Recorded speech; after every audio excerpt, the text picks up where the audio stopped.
Étape 1. Constituer son dossier et préparer sa vente.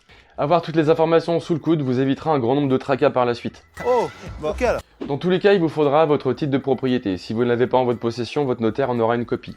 Ensuite, il vous faudra votre carte d'identité recto verso, votre dernière taxe foncière, les autorisations d'urbanisme si vous avez effectué des travaux, ainsi que les garanties décennales, c'est les travaux moins de 10 ans. L'ensemble des diagnostics. Alors je vais pas vous faire la liste des diagnostics sur cette vidéo, mais si vous souhaitez que je vous prépare ça, n'hésitez pas à me le dire dans les commentaires.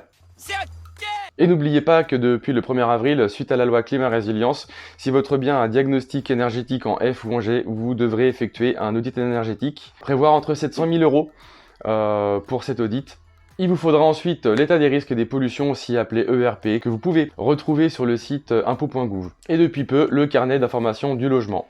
Bon, déjà, une fois que vous aurez réuni tous ces documents, quelques gouttes de sueur auront coulé sur votre front.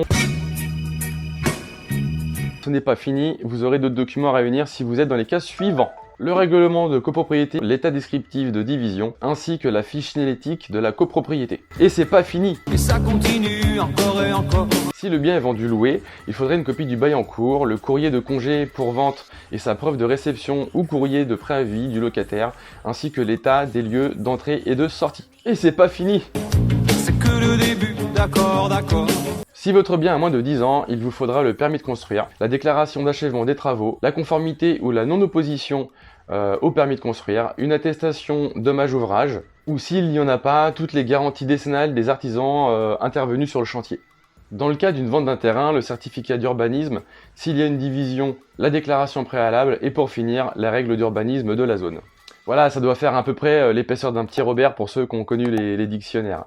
Alors l'idéal est d'avoir tous ces documents sous format numérique. Je sais c'est long mais ça vaut le coup par la suite. Toutes mes félicitations, vous venez de valider la première étape, il n'en reste plus que 5.